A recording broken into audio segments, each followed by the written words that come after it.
Bonsoir les saints de Dieu. Bonsoir. Bonsoir encore une fois de plus. Bonsoir. Que Dieu vous bénisse pour être venu encore ce soir. Et que sa grâce vous soit tous suffisante. Qu'il nous donne la force.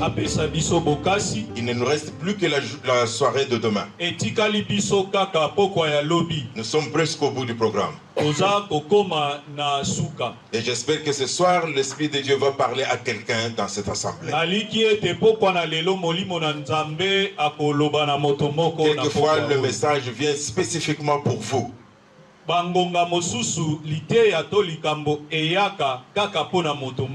pour ça, je vous remercie d'avoir abandonné vos activités pour venir écouter la parole de Dieu ce soir. Mais en toute chose, nous remercions l'Éternel qui nous a soutenu depuis le début jusqu'à ce jour. Je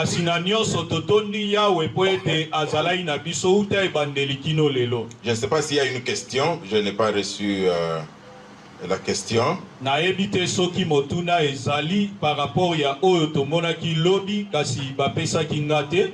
S'il y a une question, vous pouvez me remettre ça, on pourra discuter ça demain.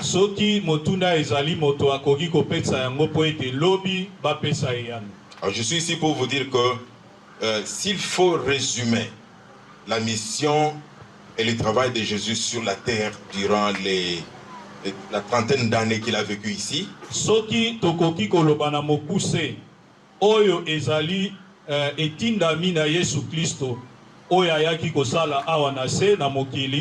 le point majeur, ce n'était pas de nourrir plus de 5000 personnes ou guérir les maladies ou tout ce que l'on pense, mais c'était de nous introduire au royaume des cieux.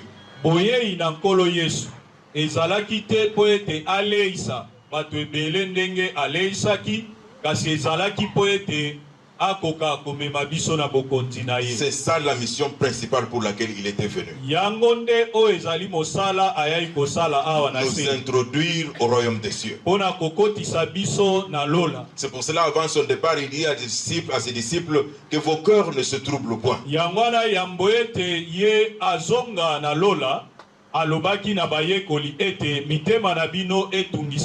Croyez en Dieu, croyez aussi en moi. Dans la maison de mon père, il y a plusieurs demeures. Si cela n'était, je vous l'aurais dit.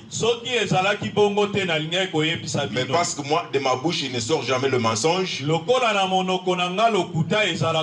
Je vous dis la vérité. Que je m'en vais vous préparer une place. Lorsque je vous aurai préparé une place, je vais revenir, je vais vous prendre, afin que là où je suis, vous y soyez. Qu'est-ce que dit l'Assemblée ce soir? C'était la mission spéciale pour laquelle il était venu. Quelquefois, nous sommes attirés physiquement par des miracles. Bongo mingi to simba makato kobendama na likambo o etaleli bikamu. Oui, il est vrai que notre Dieu est un Dieu de miracles, rien n'est impossible à lui. Solo nzambe na biso azali nzambe ya bikamusi. Mais le grand souci de Dieu, c'est que vous fassiez partie de son royaume. Posa na nzambe ezali ete tozala bato na bokonzi na ye. Je vais vous donner un exemple. Où sont aujourd'hui les aveugles que Jésus avait guéris? Bongo ba kufi miso o Yesu afongolaka miso na tango wana lelo baza wapi? Ou bien prenons l'exemple de Lazare qui était ressuscité de la mort après 4 jours. Ya Lazare o Yesu asekwisaka lelo aza wapi? Est-ce que Lazare est toujours en vie aujourd'hui? Boni Lazare lelo aza koumela. C'est pour vous dire que ces histoires, les miracles, ce sont des histoires temporaires de la terre. Mais la chose éternelle, c'est la promesse du royaume de Dieu. Jésus n'était pas venu pour guérir les maux des genoux et après demain vous mourrez. Des choses. Ça sont des petites choses temporaires, mais la plus grande des choses que le Seigneur prépare pour l'humanité, c'est la place qu'il prépare pour nous dans son royaume.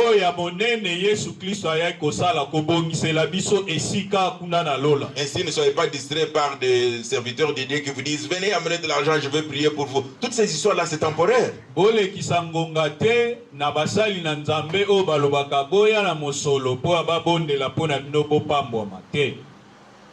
ce soir, nous allons parler du royaume de Dieu.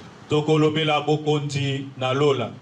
Rien n'est plus important que de parler du royaume de Dieu. Eloko moko te eleki kolobela bokonzi na lola. Et c'est la raison pour laquelle nous sommes ici. Yangwana nde toye awa. C'est comme dans un film. Ezali lokola na film. La fin doit nous conduire au royaume de Dieu. Suka na makambo esengeli nde emema biso na lola. C'est pour cela, nous, en tant que serviteurs de Dieu, nous venons, c'est pour jeter de la semence. Yangwana bate itango baza koteya ezali lokola moloni bilanga o abwaki bambuma. Partout nous allons, c'est ça que nous faisons.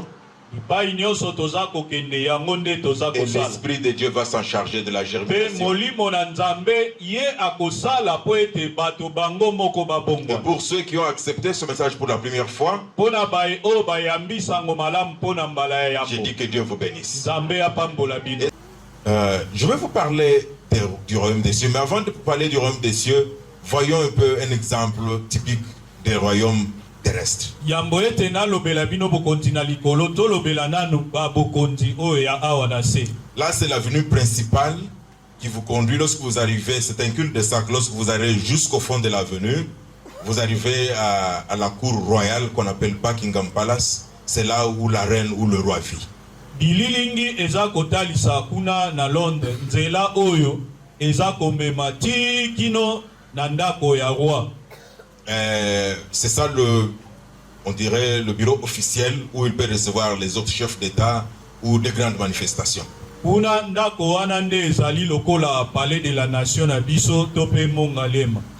La route est ouverte à tout le public. Vous pouvez y aller à n'importe quel moment, à n'importe quelle heure de la journée. Sikoyo kuna bapekisaka bato te baleka. Kuna batikaka moto akoki koleka na ngonga nyonso oyo alingi. Il y a une grande pelouse à l'extérieur, un lac, il y a des écureuils, il y a des oiseaux. Vous pouvez même passer une, la personne viendra vous dire quittez. Bongo kuna pembeni wana ezali na matiti ya se o bisika wapi banyama pe bandeke bayaka kozunguluka esika wana. C'est un endroit très très propre. Esika wana ezali peto. J'espère peut-être pour ceux qui ont été déjà à Londres, ils ont vu l'endroit. Bato bazwali baku ya kokoma na Londres bamona esika wana. Maintenant, le royaume uni est composé de 5 pays. Bokonzi wana oyo tolobi oyo esangani ezali na bamboka mitano. Nous avons l'Angleterre, Tozali na mboka Angleterre, nous avons le pays de Galles, tozali na pays de Galles, nous avons l'Écosse, tozali na mboka Écosse, nous avons l'Irlande du Nord tozali na mboka Irlande du Nord, et nous avons les autres îles envoisinantes. pe ba esanga mosusu oyo eza pene. Comme vous pouvez voir, c'est entouré par l'océan Atlantique à l'ouest et les mers que vous voyez là-bas tout autour. Yango ezali bongo katikati na kotaela Océan Pacifique pe na plutôt Océan Atlantique ngambo mosusu ezali mer. On pourrait dire que c'est une grande île sur la mer. Tokoki koloba ete yango ezali esanga monene na katikati na mai. Peut-être vous demandez, mais pourquoi il est en train de nous dire tout ça ce soir? Tokomi tuna pona nini mote yaza koyebisa biso makambo oyo. Je peux vous dire que c'est le plus grand royaume de notre temps, Ezali bokonzi ya monene ya batango na biso. dont la capitale se trouve à Londres. Oyo capitale ezali Londres. Maintenant, la reine est morte, et c'est son fils aîné, Charles, qui est le roi du Royaume-Uni. Tango reine akufaki biso nyonso tolandaki. Mwana na ye Charles nde azwaki bokonzi. Et je vous dis que le roi Charles, c'était même la même chose avec sa maman, Charles III, il est parmi les 3 personnes qui voyagent au monde sans visa, sans passeport. Azali kati na bato misato. Oyo baza kotambola na mokili. Aza atina ya passeport te visa pété. C'est différent du roi belge et les autres rois d'autres pays. Ekesani na lokola roi belge topé na ba président ya ba pays mosusu. Lorsqu'il voyage, quand on l'invite, s'il vient au Congo, il vient. L'immigration n'a pas le droit de lui demander le passeport parce qu'il n'en a pas. Ye soki akei na mboka lokola epai na biso aye bakotuna e passeport te pe eloko te. C'est parmi les 3 personnes. Et azali kati na bato misato. Les 2 autres, ce sont mibale mosusu ezali. C'est l'empereur Naruhito et sa femme Masako. Là, c'est l'empereur du Japon. Wana ezali mokonzi ya mboka ya Japon elongo na mwasi na ye. Le couple japonais voyage sans passeport, Babala sans ni visa. wana bakonzi na Japon bango batambolaka batunaka baote passeport to visa. Ce sont de grandes puissances. Bazali bongo bakonzi o bamboka na bango eza na Les autres chefs d'État, Donald Trump, tout le monde que vous connaissez, le roi belge, le pape, ils ont le passeport. Donald Trump na ba misusu bango ba passeport bazanango. C'est pour vous dire que le royaume est quelque chose d'important. Pona koloba ete bokonzi ezali likambo moko ya tina. Mais vous serez étonné d'apprendre que la reine ou le roi n'est pas seulement le chef d'État du Royaume-Uni, mais il est aussi le roi et chef d'État de 15 pays du monde. Bongo ndenge ezali wana lokola Charles ye oyaza mokonzi sikawa azali kokonza kaka Royaume-Uni te kasi ebakisami na bamboka mosusu. C'est-à-dire les premiers ministres d'autres pays, ils lui donnent le rapport et ces pays-là payent les taxes au Royaume-Uni. Bamboka mosusu wana bakonzi na yango bapesaka loapolo epai na roi et puis bafutaka mpako epai na ye. C'est l'exemple du Canada. Ezali lokola Canada. Le Canada est un pays avec son premier ministre, mais le chef d'État, c'est Charles, le roi d'Angleterre. Neti Canada bazala premier ministre kasi mokonzi mobimba oya mboka na bango kaka Charles III oya Angleterre. C'est le cas de l'Australie. Ezali pe lokola Australie. C'est le cas de la Nouvelle-Zélande. Ezali pe Nouvelle-Zélande. C'est le cas du Royaume-Uni de la Grande-Bretagne, dont je vous ai parlé. Otolobi Royaume-Uni, c'est-à-dire bamboka mitano wana. Et les pays de Commonwealth, comme on les appelle.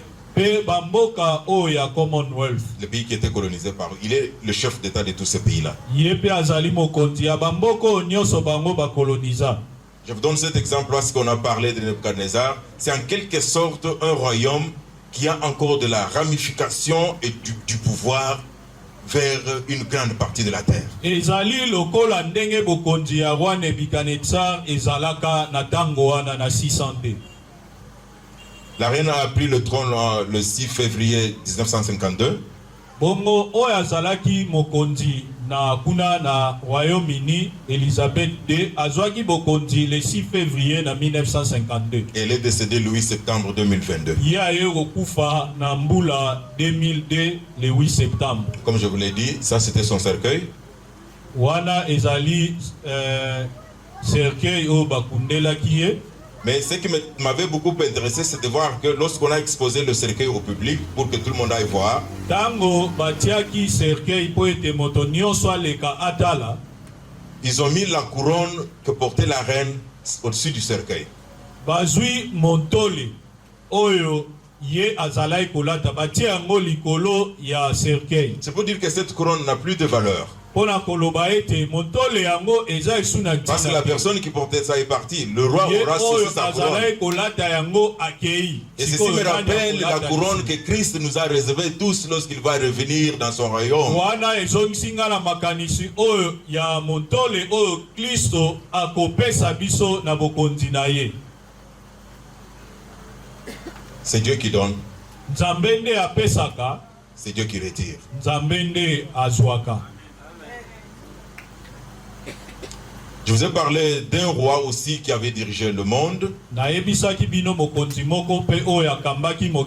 Plus puissant, il s'agit de Pharaon. Je vous avais dit que lorsque Dieu demandait que son peuple quitte Israël, Pharaon avait tenu des propos insolents envers l'Éternel. Kolo ayebisaki Mose po ete babima ekolo na ye kuna na Ejipito. Mokonzi wana alobaki atukaki Nzambe. Il dit, qui est votre Dieu pour que je lui obéisse? Nani oyo azali Nzambe na bino po ete ngai natosa ye? Je ne le connais pas. Nayebi ete.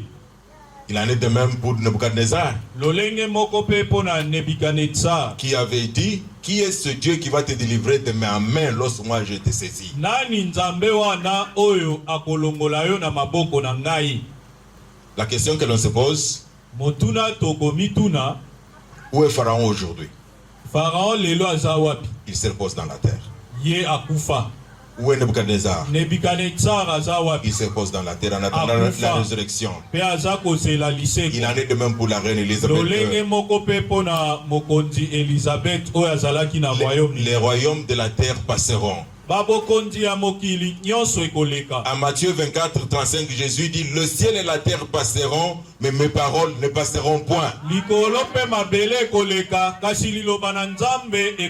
Parce que son royaume est un royaume éternel. Voilà le royaume que nous devons le plus admirer. C'est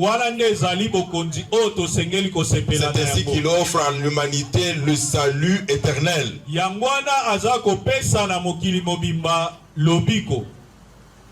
C'est très important. En Matthieu 16, 27, la Bible nous dit,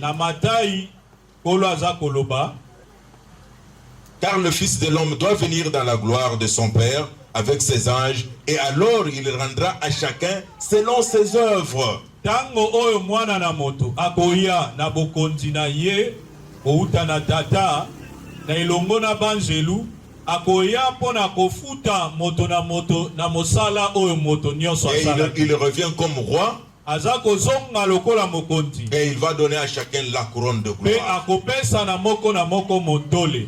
Ce n'est pas une couronne qui est réservée à une seule personne. C'est pour cela qu'il dit, nous avons étudié ça. Il dit, si donc nous avons la nourriture et le vêtement, cela ne nous suffit-il pas?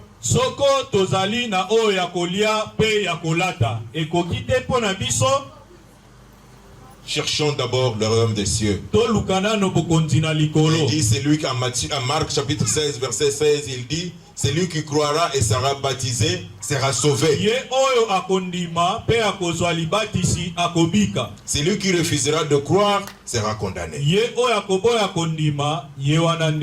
Ça, c'est un avertissement que je vous donne ce soir. Vous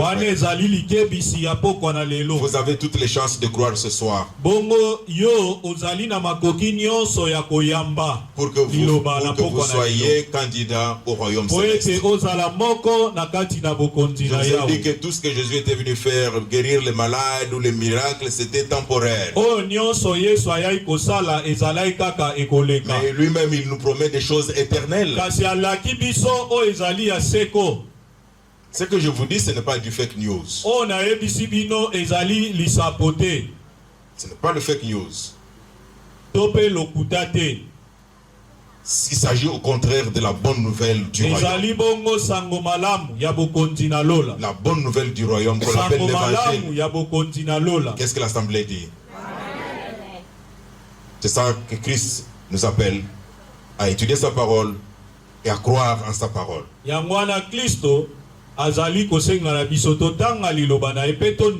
Croyez en Dieu, croyez aussi en moi. Et vous aurez la vie. Et en Luc chapitre 4 verset 18, Jésus déclare ce qui avait été déclaré avant 700 ans avant qu'il ne soit né par le prophète Esaïe.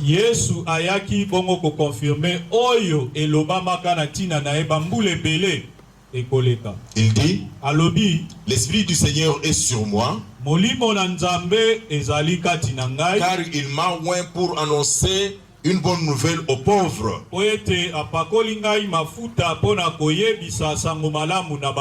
Il m'a envoyé pour annoncer aux captifs la délivrance,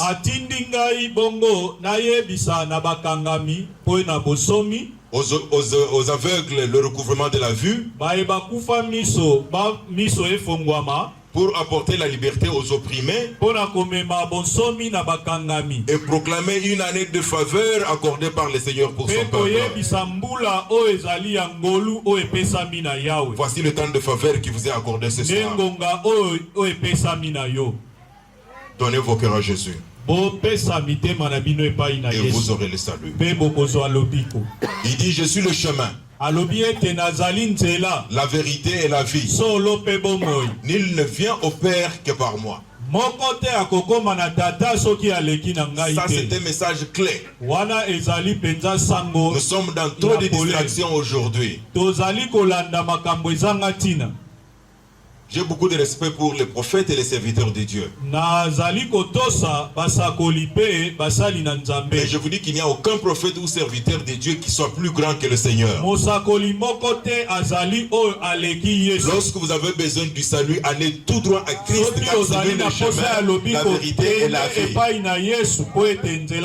Je vois des gens qui gardent les images, les photos des individus dans leur salon, dans leur chambre.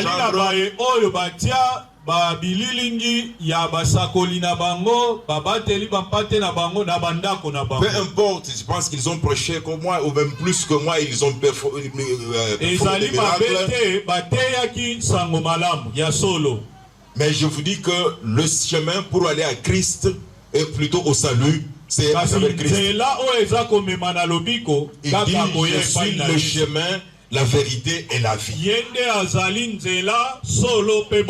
Il ne dit pas pour venir vers moi passer par un certain prophète. Et là je le dis même aux adventistes qui pensent qu'il faut passer par Ellen White.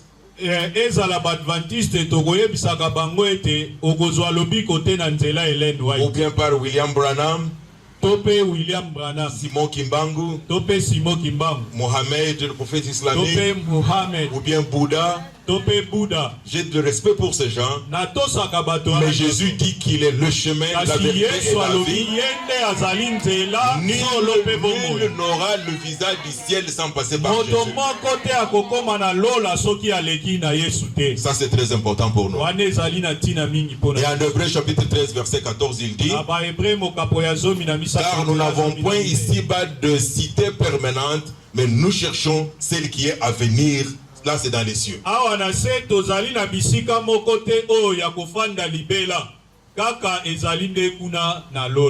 Vous avez besoin d'aller vers Christ, c'est lui le chemin.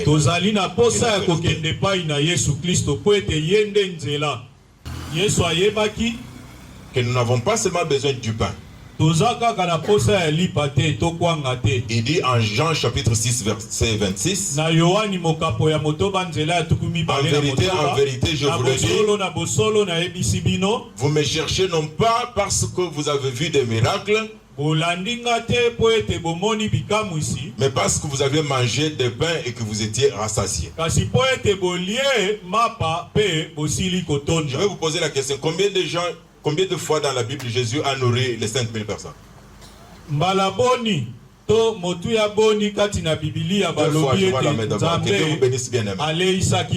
Et toute une trentaine d'années, pourquoi il ne l'a pas fait Jésus était capable de le faire chaque jour.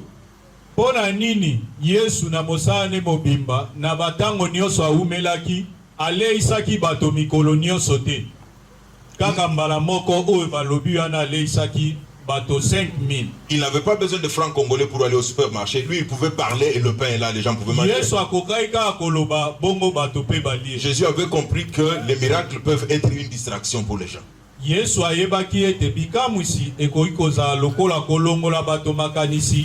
a vu dans leur cœur que les gens le suivaient, non pas parce qu'ils voulaient écouter la parole du royaume, mais ils venaient pour manger du pain.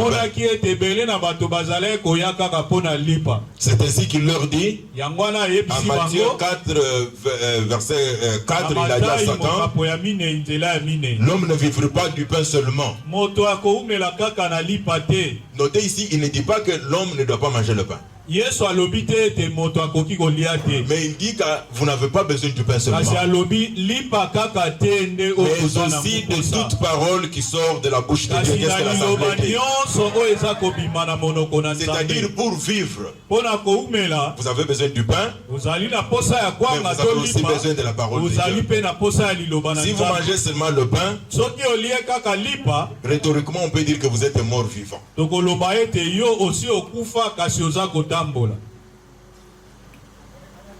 L'homme ne vivra pas du pain seulement. Jésus savait que ceux qui le suivaient, il y en a nombreux le suivaient pour manger, pas pour et là, il nous dit que sa parole est une lampe à nos pieds et une lumière sur notre chemin. Nous avons besoin de la parole de Dieu aussi.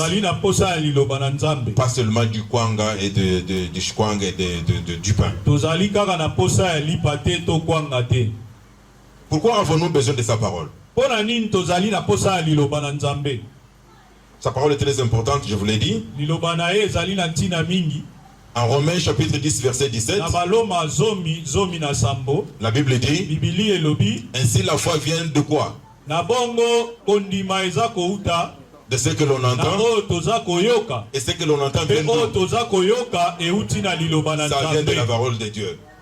Sans la parole de Dieu, comment aurez-vous la foi? liloba na Nzambe soki eza te tokozala na kondima te. Pourtant, sans la foi, on ne peut pas plaire Dieu. Bongo soki kondima eza te tokoki kosepelisa Vous voyez Nzambe que c'est te. connecté. Yango esili kokangana. Il faut avoir la foi, Esengeli kozala na kondima, la foi qui vient de la parole. yango euti na liloba. Et lorsque vous avez la parole, Tango oza na liloba, vous serez capable de suivre le chemin, la okozala na vérité, makoki ya kolanda nzela pe solo. car nul ne va au Père que par Moko Jésus. te akokoma epai na tata soki aleki na Yesu te.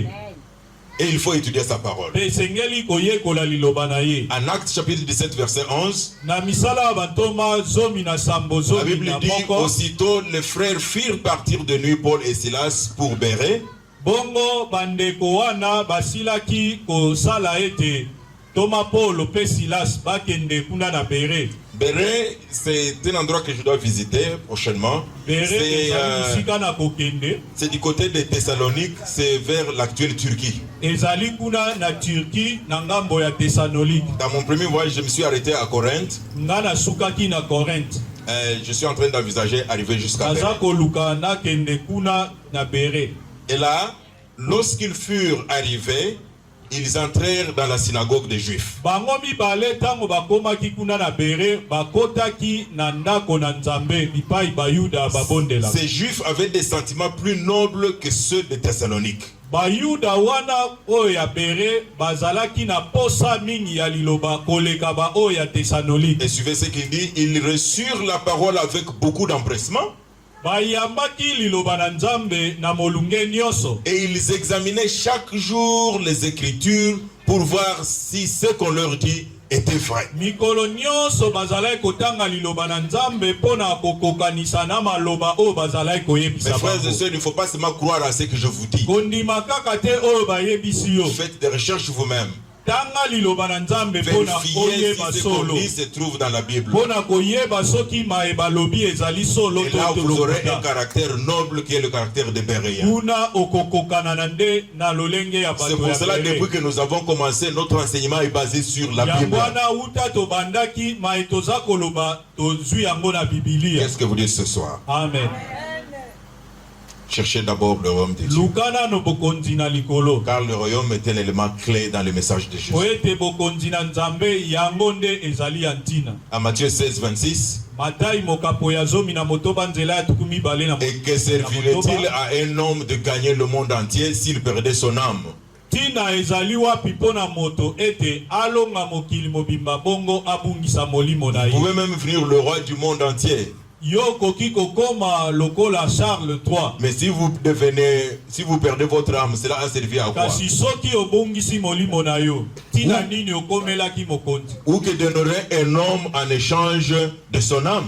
Bongo moto nini akopesa oyo ekosala ete azwa molimo na ye. Voilà pourquoi nous devons croire en Dieu. Yango wana tosengeli kondimela Nzambe. Et en Matthieu 25, 31, 32, Na Matai tukumi bale na mitano. il dit, lorsque le Fils de l'homme viendra dans sa gloire, Tango mwana na moto akoya na nkembo na ye. avec tous les anges, Na banzelu elongo. il s'assiera sur le trône de sa gloire. Akofanda na ngwende na ye ya bokonzi. Et il va régner d'éternité en éternité. Akoumela seko na seko. Là, nous vous introduisons à un royaume éternel. Wana toyebisi bino oyo ezali bokonzi ya seko. Nous avions vu dans la statue de Daniel que les royaumes de la terre tous passeront. Tomonaki na oyo ndoto ya mokonzi Nebukadnezar ete babokonzi nyonso wana egoleka. Mais le royaume de Dieu vient rester pour Kasi ya l'éternité en Nzambe éternité. eza kotikala seko na seko. Et toutes les nations de la terre seront assemblées devant lui. Bongo bikolo nyonso ya mokili Y bakosangana compris les liboso na chefs ye. d'État, les rois, les Ezala empereurs, tout le bakonzi ya monde. bamboka nyonso ya mokili. Mais il y a un avertissement. Likebisi ezali. Comme nous allons conclure, Lokola toza kosilisa. l'avertissement est celui-ci en 1 Likebisi Corinthiens. yango na bakolito ya yambo mokapo ya motoba. Et je voudrais que vous puissiez suivre attentivement. Tolanda yango malamu. La Bible dit, Biblia elobi. ne savez-vous pas que ceux qui pratiquent l'injustice n'auront aucune part au royaume de Dieu.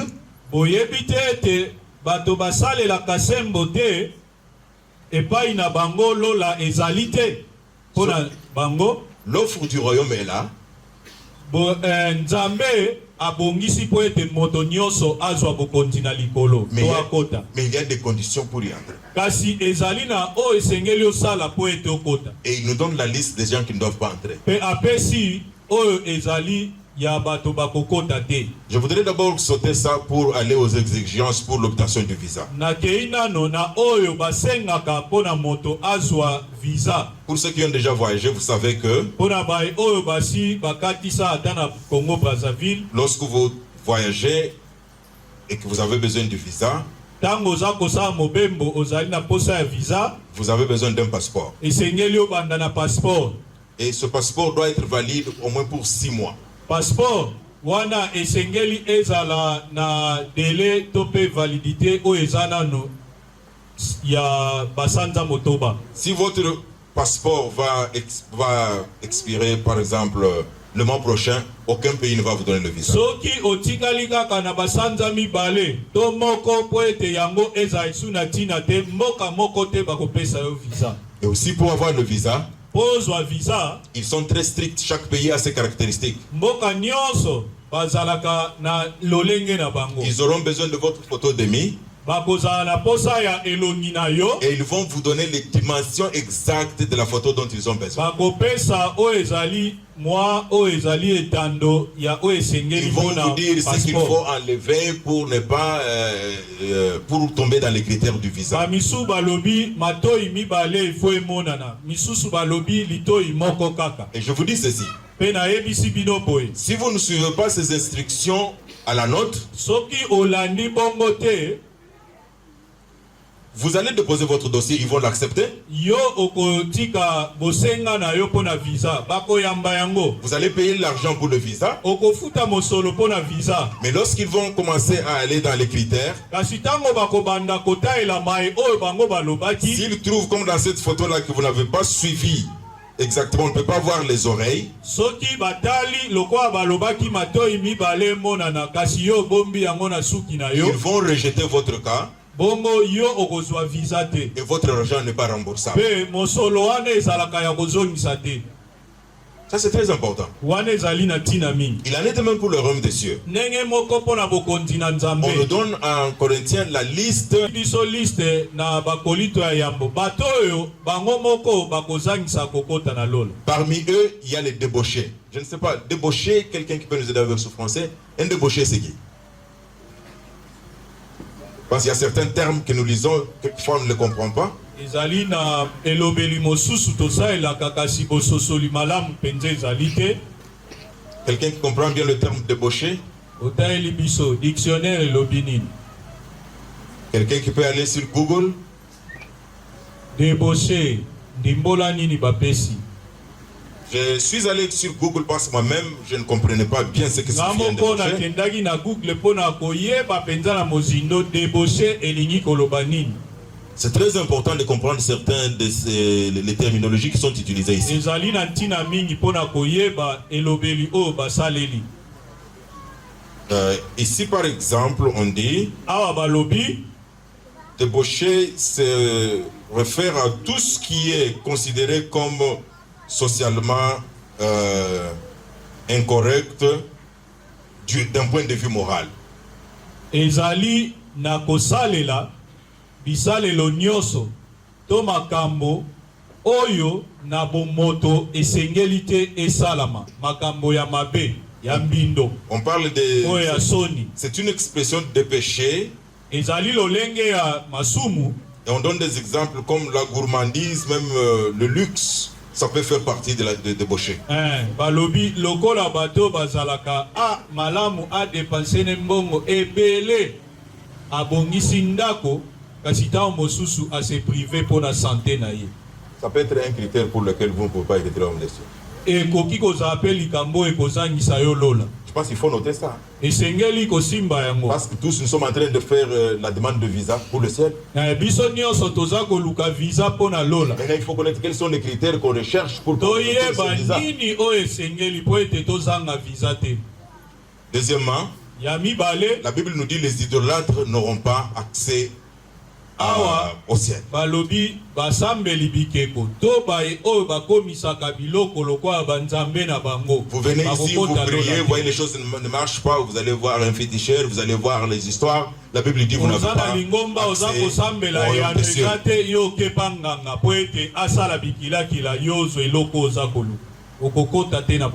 Croyez en moi, croyez en Dieu, et vous aurez la vie éternelle. Le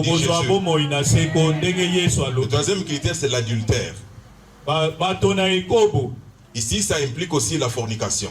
Awa ezali ezala bae oyo babala bazako bimalibanda ozwa basi mosuto mibali mosusu tope oyo babala na note kasi bango baza kosala makambo ona. La Bible dit vous n'avez pas le droit au visa du ciel. Nzambe alobi okokota lola. Ça c'est très important mes frères. Wane ezali na tina mi. Lorsque je voyage, je dois lire textuellement à la note pour comprendre le pays où je pars. Ils ont besoin de quoi pour me donner le visa? Parce que je ne veux pas perdre mon argent. Ce n'est pas remboursable. Bongo natango bapiaka formulaire ezali na ba critère o batiaka natanga kapenza na ba détail nyonso po etena zanga visa. Si je n'ai pas bien compris, j'appelle l'ambassade. Soki na sosolité na bengi bango na tuna awa boli koloba. Oui, je leur dis mais si vous voulez dire quoi? Donnez-moi un exemple parce que je dois comprendre.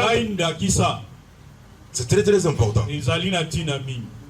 Un autre, mosusu les pervers. Bae oyo balobi bato ya lolenge. Encore, pour que le Père nous aide, un pervers c'est qui? Vous savez, il y a des termes que nous lisons sans comprendre.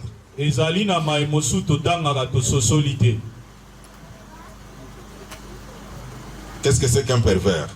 Il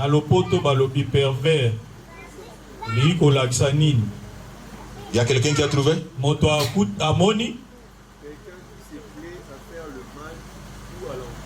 Quelqu'un qui se plaît à faire le mal ou à l'encourager. Merci beaucoup mon frère. Merci beaucoup. Voyez, c'est comme si les gens se battent là, vous êtes tout à pour le distinguer.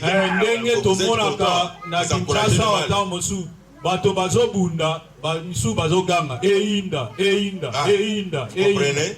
Vous êtes encouragé de le mal, vous. Là-bas, la Bible dit que vous n'avez pas.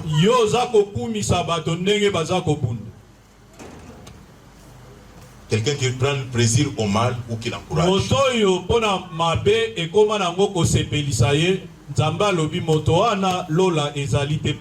Là, c'est une liste. Hein? Des gens qui ne vont pas entrer au ciel. Un pervers ne peut pas dire à l'adultère, moi comme un pervers ça va encore, toi l'adultère c'est non, c'est la liste.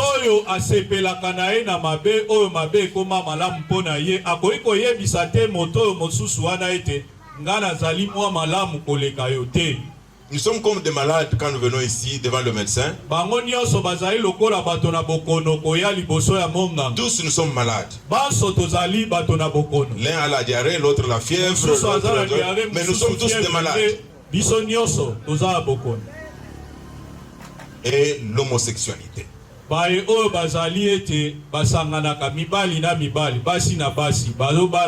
savez, avant de venir ici, j'étais très conscient, je me demandais est-ce que faudrait-il parler de ça à Kinshasa?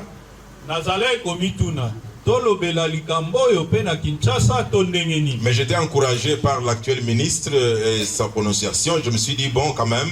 Et puis ça m'a donné l'idée de penser que c'est un problème réel dans la ville, bien qu'on ne veut pas en parler.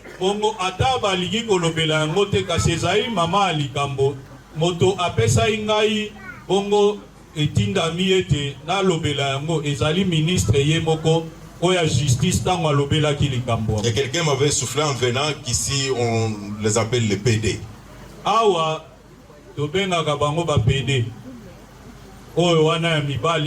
Mes frères et sœurs, s'il y a quelqu'un qui m'écoute, j'ai du respect pour tout le monde. Ici, je suis en train de fouiller le répertoire que la Bible nous donne pour l'accès du visa au ciel. Peut-être que vous en souffrez. Même à Londres, j'ai toujours dit à l'église que nous ne savons pas ce que ces gens traversent.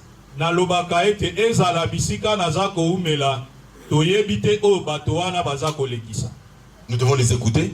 tosengeli koyoka bango. Christ a besoin de tout le monde qui est sur cette liste. Yesu azali na posa ya bato nyonso. Et je me rappelle, il y a une fois où le Seigneur, vous savez, quand le président de la République se déplace, Tango mokonzi ya mboka azali kokende bipai mosusu. il va dans un milieu très rural au fond là-bas.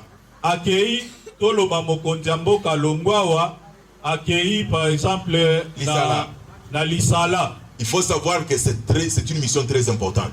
Kuna ezali na akei na mosala ya ntina. Parce que souvent il envoie les ministres.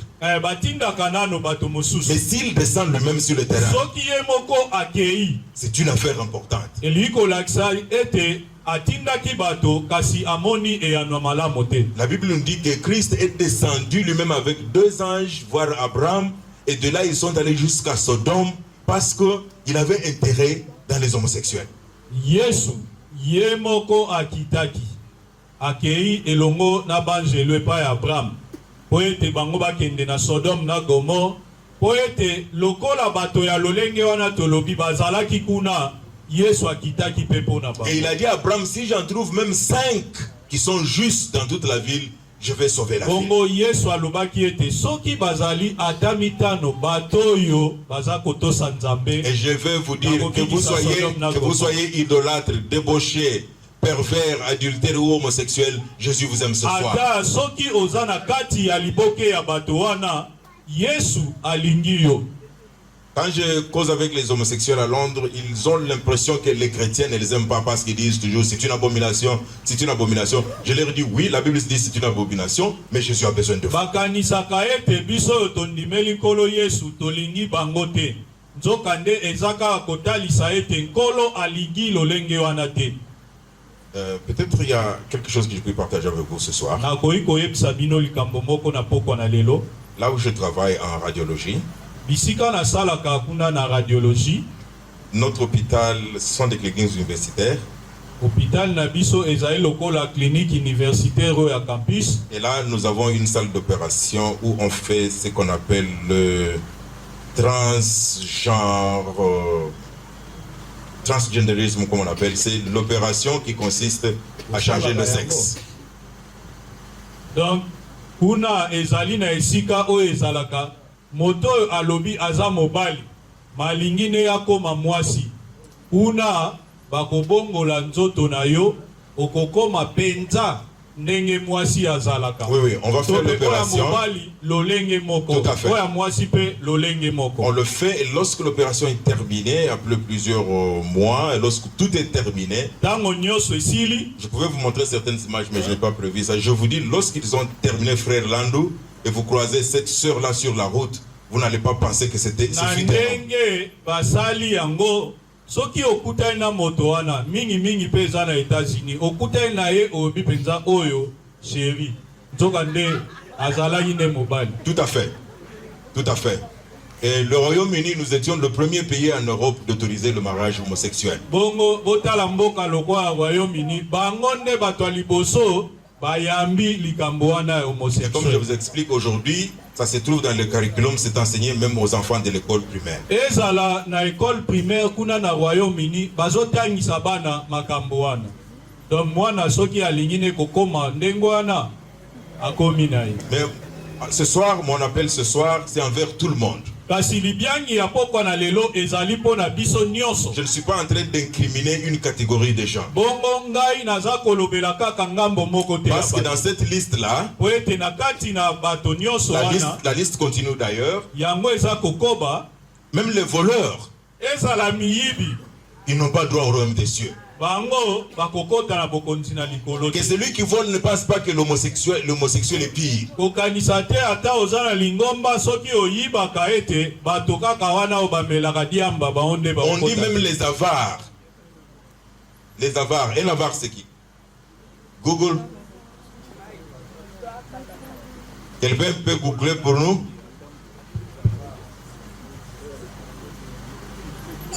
Un avare qui a de l'argent, okay.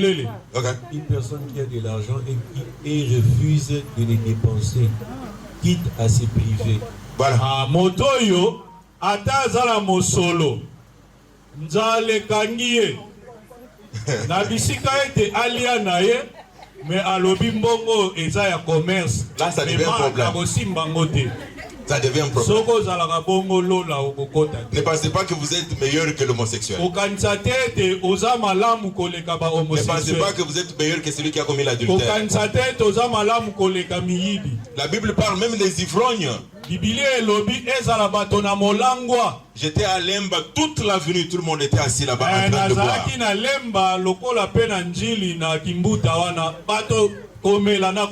Ce n'est pas moi qui le dis, je n'accuse personne. Mais la Bible dit, même les ivrognes, même les calomniateurs. Tu n'as pas encore entendu bien le problème. Avant même qu'on termine, le message est passé déjà à l'autre. Et l'autre n'a même pas bien compris. Il appelle l'autre. Tu as entendu ce qui s'est passé là-bas. Ça se déplace comme un virus dans une minute. C'est toute la ville de Kinshasa qui est informée avec le fake news. Pourtant, c'était du fake news. Si c'est ça votre travail, si c'est ça votre habitude, la Bible dit que vous n'êtes pas meilleur que l'homosexuel. Vous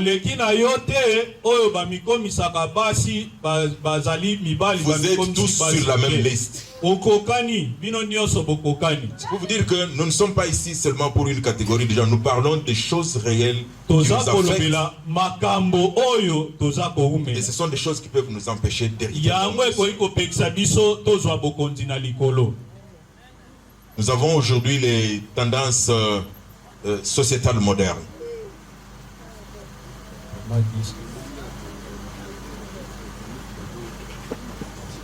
Voilà.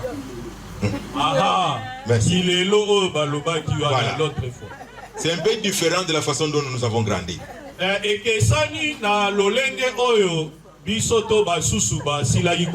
Nous avons une très grande communauté, très active là-bas, qu'on appelle le LGBT.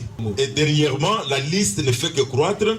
Bongo liste ezalika kobakisama. Vous pouvez aller sur Google, vous allez trouver ça. Ce n'est plus un secret. Il y a maintenant le LGBTQIA2S. Et la liste continue.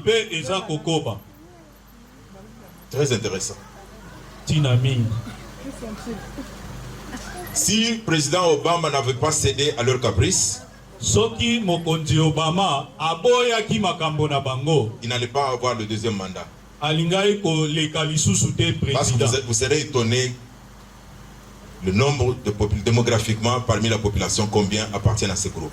À ce mouvement.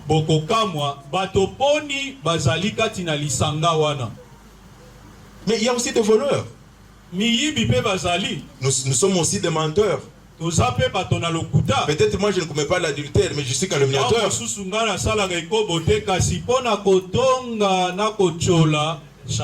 Peut-être je suis idolâtre. La Bible dit évitez ces choses et vous allez éviter le royaume des cieux. Je suis le chemin et la vérité. Nul ne va au Père que par moi. Venez à moi vous tous qui êtes fatigués. Venez à moi vous tous qui ne savez pas quoi faire. Moi je vais vous aider. Et je vais vous donner la vie éternelle. Bon, j'ai toujours raisonné avec les jeunes, même quand je discute avec eux. Là, nous mettons tout le monde à l'aise parce que nous ne voulons pas offenser quelqu'un, mais nous discutons avec eux. Maintenant, la question que je vais poser. Lorsque un bébé est né à la maternité, est-ce que parmi nous, nous avons une aide-accoucheuse ou une infirmière parmi nous?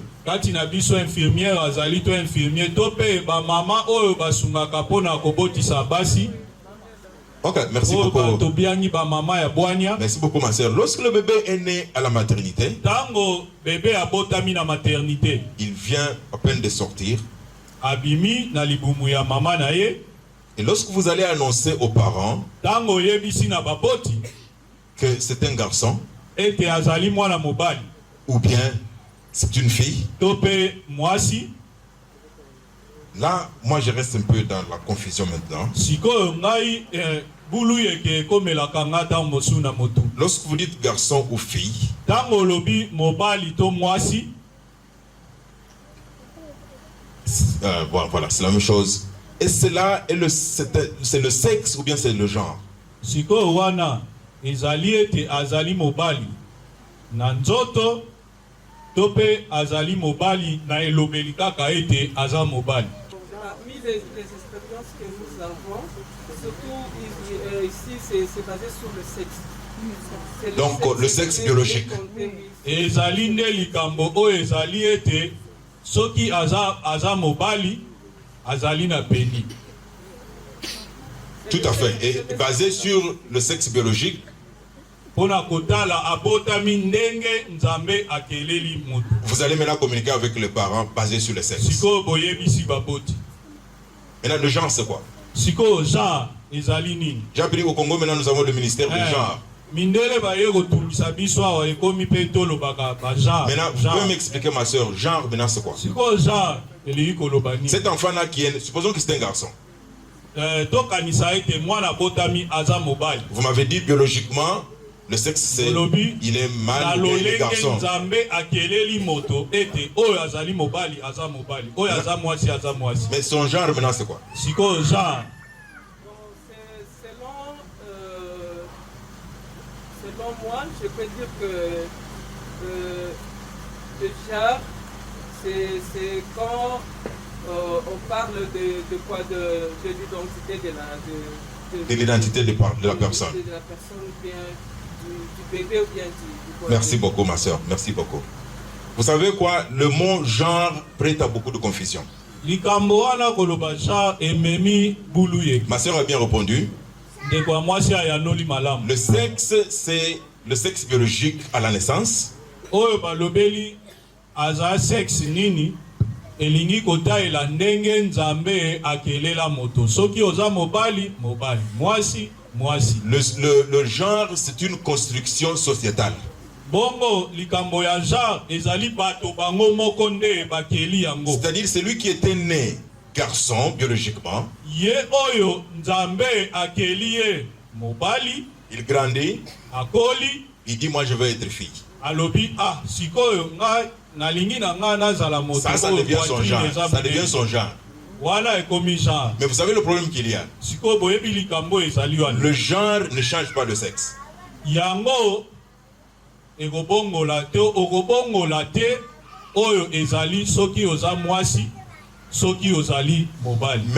Mais même maintenant, comme il change le sexe, comme pour que ce soit parfait, ata sikawa oyo baza komikomisa aza mobali akomi mwasi batie mabele ndeti mwasi, ça ne change pas l'anatomie du corps. yango ebongoli te ndenge nzambe akelelaki yo na misisa to makila ndenge atielaki. Les produits chimiques, les hormones qu'une femme sécrète dans son cerveau, c'est différent de ce qu'un homme sécrète. Bongo lolenge nzambe akelela yo to pe oyo babakisaka ndeti basi oyo batiaka wana ekokesa nango na yo mobali ata omikomisi mwasi. Et là ça nous conduit à ce que ma soeur a déjà dit, c'est la crise de l'identité. Wana ezali nde ete oza koboya lolenge nzambe akelela. Mais la bonne nouvelle ce soir, kasi sango malamu ya pokwa na lelo, Jésus a besoin de tout ce monde. Yesu azali na posa ya bato wana nyonso babongwana. Il dit en Matthieu 28 verset 19 à alobi na 20, Matayi, tout pouvoir m'a été donné makoki nyonso to bokonzi epesa au melinga ciel et sur la terre. na lola pe awa na se. Croyez en Dieu, Bondimela tata, croyez aussi en moi. bondimela pe Et ngai. ceux qui croiront, Bai oyo bakondimela ils seront sauvés. Qu'est-ce que vous dites? bakobika.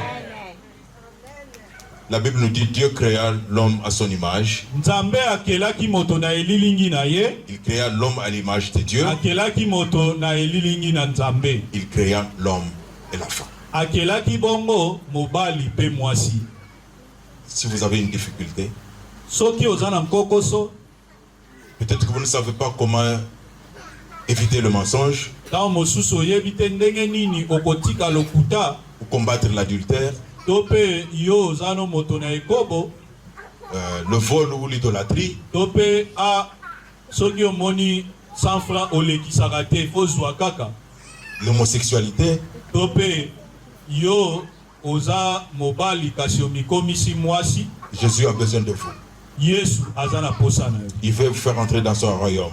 Alingi ete okota na bokonzi na Il ye. dit si vous confessez vos péchés sincèrement, soki totubeli masumu na biso, il est disponible à nous pardonner. ye abilengeli pona kolimbisa biso. Parce qu'il veut nous amener dans son royaume. Po ete alingi komema biso na bokonzi na Et comme ye. je termine, je vais vous dire rapidement qu'est-ce qui constitue ce royaume. C'est un bel endroit, mes frères et Alingi sœurs. koyebisa bino nini oyo eza kotalisa bokonzi na Je serai ye. très rapide. Comme sur le plan environnemental, Oyo etaleli lolenge ya boumeli nzinga en nzinga. Ésaïe chapitre 11 verset 8, la Bible dit dans son royaume, un bébé va jouer avec le cobra, le serpent venimeux. Bongo na Esaïe kolo atalisi ete ezala mwana moke akosakana na nyoka oyo bavene ya makasi. C'est pour cela dans son royaume, vous maman, vous n'avez pas besoin de la surveillance de votre enfant parce que partout où l'enfant va, l'enfant est en sécurité. Yangwana na lola ekozala te ete mama okengelaka mwana a déplacer tete. Et la Bible nous dit, Bibili elobi l'ours et la vache vont brouter l'herbe ensemble comme des amis. ba ours na bangombe bakolia bongo oyo ezali matiti bisika Et il moko. dit que les lions et la chèvre seront des amis, ils ne vont pas se mordre dans mon royaume. Kosi na bameme bakoumela esika moko. Et sur le plan de la santé, Na oyo etaleli bokolongono la banzoto Bible nous dit en Apocalypse chapitre na 21 emoniseli ekomami boye qu'il n'y aura pas de douleur. bongo pasi ekozala te. Douleur. Pasi na nzoto ekozala te. Et il dit, il n'y aura pas de cimetière Bisika ya kokunda bato ekozala te. parce qu'il n'y a pas de mort. Po ete moto moko te akokufa. Parce qu'il a remporté la victoire sur la Po mort. ete Yesu asi alonga liwa. Il n'y a pas de calmant de douleur là-bas. Bongo ekozala te ete kuna tomela effervescence to aspirine Et to cela veut Novalgine. dire qu'il n'y a pas d'hôpital. Bongo kuna pe hôpital ekozala te. Parce que Christ sera notre grand Po médecin. ete ye moko Yesu Kristo nde monganga na biso monene. Concernant la longévité, Na oyo etaleli boumeli na moto. je vais vous donner ici, j'étais en train de vérifier l'information sur Internet. Le pays où les gens vivent le plus longtemps, Mboka oyo bato baumelaka bambula ebele le premier c'est Hong Kong. ezali kuna na Hong Kong. Démographiquement parlant, toute la population, ils vivent plus Ebele na longtemps, bato wana baza kuna baumelaka bambula ebele.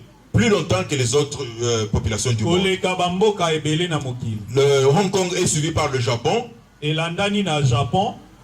Au Japon, les gens vivent, la population japonaise est plus vieille que jeune. Na Japon kuna ebele na bato ezali nde bampaka kasi bilenge te. Et cela est dû à leur régime alimentaire. Kuna eza kotaela ndenge na bango baliaka. Ils marchent beaucoup, Batambolaka mingi. ils mangent beaucoup de légumes Baliaka pe ba o makasa mingi et de fruits. pe bambuma. Et c'est suivi par la Corée du Sud. Elandani na Corée du Sud. Ça, ce sont les pays où les gens vivent longtemps. Kuna ata aza koko mazotambola tout droit. Et Akunzami te. le pays où les gens ont une courte durée de vie, c'est au Lesotho. Bisika bae oyo baumelaka mingi te ezali kuna na Lesotho. Alors j'étais très attiré, je voulais savoir pourquoi les gens de Lesotho vivent Siko na moins longtemps que koyeba ceux du Hong Kong. nini esalaka ete bato ya Lesotho baumela bambula mingi te. C'est parce qu'ils ont un taux de mortalité élevé Eza po ete kuna bato bakufaka mingi à cause du sida. na oyo etaleli sida. Mais moi je vous dis Nga na koyebisa bino que dans son royaume, na bokonzi na nkolo tout le monde vivra éternellement. bato nyonso bakoumela seko. C'est la plus longue durée de vie qui puisse exister. Ezali bongo esika oyo bato koumela Il n'y libela aura pas de koleka nyonso. discrimination. Vous êtes de Hong Kong, vous êtes de Lesotho. Tout le monde dans son royaume aura droit à la vie éternelle. Banso tozali bongo kozwa bomoi na seko. N'est-ce pas là une bonne nouvelle? Wana nde sango malamu. Et Jésus va revenir bientôt. Pe Yesu aza kozonga kala te. Il vient nous prendre Aza koya mpona kokamata biso. pour aller avec nous dans son royaume. Mpona kokende na ye na bokonzi na ye. Je vous ai donné la liste de la demande de visa. Napesi bino oyo esengeli. To pe oyo esengeli te po ete soki osali yango okozanga visa. Vous avez la liste, à vous de choisir. Yo moko opona. C'est gratuit. Ezali ya ofele. visa. Il veut vous sauver dans son royaume. Bongo Yesu alingi kobikisa yo. L'espoir fait vivre. Elikia ezako sala ete moto aumela. Et notre thème pour cette campagne, c'était l'espoir pour mon peuple. Oyo eteni ya monene tozae kolobela ezali elikia na ekolo na ngai. Et nous voulons prier aussi pour nos frères de l'Est qui vivent dans le désespoir. Tolingi pe kobondela pona bandeko baza na Beni, Lubero, kuna bisika oyo baza kokufa pe. Souvenez-vous de dans vos prières.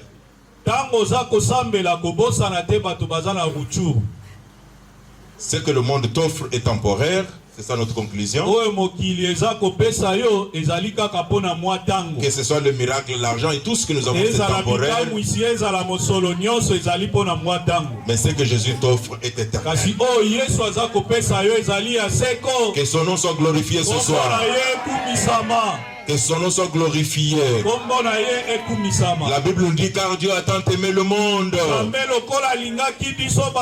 qu'il a donné son Fils unique afin que quiconque croit en lui ne périsse point mais qu'il ait la vie éternelle. Croyez en lui et vous serez sauvés ce soir. Que Dieu vous bénisse.